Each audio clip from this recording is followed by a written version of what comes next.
നമസ്കാരം. മലയാളം മീഡിയ ലൈവിലേക്ക് സ്വാഗതം. ഒരു പാർട്ടിക്കുള്ളിലെ നേതാക്കൾ അധികാരത്തിന് വേണ്ടി പരസ്പരം പോരടിക്കുന്ന കാഴ്ചയെന്ന് കേരള രാഷ്ട്രീയത്തിൽ നിത്യ സംഭവമാണ്. അത്തരത്തിൽ NCPക്കുള്ളിൽ പുകഞ്ഞുകൊണ്ടിരുന്ന പോരിപ്പോൾ ആളിക്കത്തി വനമന്ത്രി AK ശശീന്ദ്രന്റെ മന്ത്രിസ്ഥാനം തെറിക്കുമെന്ന സ്ഥിതിയിലേക്ക് എത്തിയിരിക്കുകയാണ്. പാർട്ടിയിൽ ശശീന്ദ്രനെതിരായ പടയൊരുക്കം ശക്തി പ്രാപിക്കുകയാണെന്നാണ് സൂചിപ്പിക്കുന്നത്. പാർട്ടിയിൽ നടന്ന ചർച്ചയുടെ പൊതുവികാരം സംസ്ഥാന അധ്യക്ഷൻ PC ചാക്കോ മുഖ്യമന്ത്രി പിണറായി വിജയനെ അറിയിച്ചിരിക്കുകയാണ്. എന്നാൽ മന്ത്രി പദവി NCPയുടെ ആഭ്യന്തര കാര്യമാണെന്നാണ് മുഖ്യമന്ത്രിയുടെ നിലപാട്. ഇതോടെ ശശീന്ദ്രൻ മന്ത്രിസ്ഥാനത്ത് നിന്നും മാറാനുള്ള സാധ്യതയാണ് തെളിയുന്നത്. എന്നാൽ തനിക്കെതിരെ പാർട്ടിക്കുള്ളിൽ നടക്കുന്ന നീക്കത്തിന് വഴങ്ങിക്കൊടുക്കാൻ AK ശശീന്ദ്രനും തയ്യാറല്ല. മന്ത്രിസ്ഥാനത്ത് നിന്നും നീക്കിയാൽ MLA സ്ഥാനവും രാജിവെക്കുമെന്നാണ് ശശീന്ദ്രൻ ഭീഷണി മുഴക്കിയത്. ചർച്ചയ്ക്ക് വന്ന പാർട്ടി നേതാക്കളോടും ശശീന്ദ്രൻ ഈ നിലപാട് ആവർത്തിച്ചിട്ടുമുണ്ട്. എന്നാൽ ഇതിപ്പോൾ പാർട്ടിയെ പ്രതിസന്ധിയിലാക്കിയിരിക്കുകയാണ് എന്ന് തന്നെ പറയാം. കാരണം AK ശശീന്ദ്രൻ MLA സ്ഥാനവും രാജിവെച്ചാൽ ഉടൻ തന്നെ ഉപതിരഞ്ഞെടുപ്പ് നടത്തേണ്ടി വരും. എന്നാൽ ഇപ്പോൾ ഒരു ഉപതിരഞ്ഞെടുപ്പിലേക്ക് നീങ്ങാൻ സംസ്ഥാന സർക്കാർ തയ്യാറാകില്ല എന്നാണ് ലഭ്യമാകുന്ന വിവരം. അതേസമയം AK ശശീന്ദ്രനെ മന്ത്രിസ്ഥാനത്ത് നിന്ന് മാറ്റണമെന്ന് പറഞ്ഞ് സമ്മർദ്ദം ചെലുത്തുന്നത് തോമസ് K തോമസ് MLA ആണ്.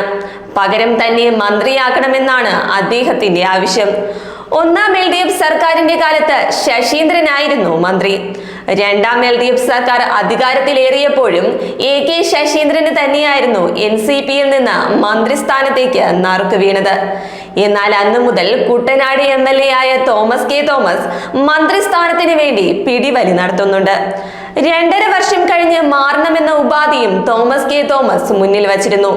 എന്നാൽ ശശീന്ദ്രൻ അതിലൊന്നും വഴങ്ങിയിരുന്നില്ല എന്നാണ് മനസ്സിലാക്കുന്നത്. അതേസമയം രണ്ടാം പിണറായി സർക്കാർ അധികാരത്തിലേറി 2 വർഷം കഴിഞ്ഞപ്പോൾ പിണറായി മന്ത്രിസഭയിൽ മാറ്റങ്ങൾ വന്നിരുന്നു. ഇടതുമുന്നണി മുൻ തീരുമാനപ്രകാരം ഗതാഗത മന്ത്രി ആന്റണി രാജു മാറി കേരള കോൺഗ്രസ് ബിയുടെ KB ഗണേഷ് കുമാർ മന്ത്രിയായി. INL മന്ത്രിയായ അഹമ്മദ് ദേവർകോവിൽ മാറി കടന്നപ്പള്ളി രാമചന്ദ്രനും മന്ത്രിയായി. ഇതെല്ലാം ചെറു പാർട്ടികൾക്ക് 2.5 വർഷം മന്ത്രിസ്ഥാനമെന്ന മുൻ തീരുമാനം അനുസരിച്ചായിരുന്നു. ഇതേ ആവശ്യമാണ് ഇപ്പോൾ തോമസ് K തോമസും ഉയർത്തുന്നത്. അതേസമയം അന്നെല്ലാം PC ചാക്കോയുടെയും മറ്റു മുതിർന്ന നേതാക്കളുടെയും പിന്തുണ ശശീന്ദ്രനൊപ്പമായിരുന്നു. എന്നാൽ ഇന്ന് അതല്ല സ്ഥിതി. നിലവിൽ സാഹചര്യം കറങ്ങി തിരിഞ്ഞ് ഇപ്പോൾ തോമസ് K തോമസ് പക്ഷത്തിനാണ് ശക്തി കൂടുതലുള്ളത്. കാരണം PC ചാക്കോ വരെ ഇപ്പോൾ തോമസ് K തോമസ് പക്ഷത്തിനൊപ്പമാണ്. ചില മതമേലധ്യക്ഷന്മാർ ഇടപെട്ട് തോമസ് K തോമസിനെയും PC ചാക്കോയെയും അനുനയത്തിലെത്തിക്കുകയായിരുന്നു എന്നാണ് വിവരം. അതോടൊപ്പം ഭൂരിപക്ഷം ജില്ലാ അധ്യക്ഷന്മാരുടെ പിന്തുണയും ഇവർക്കുണ്ട്.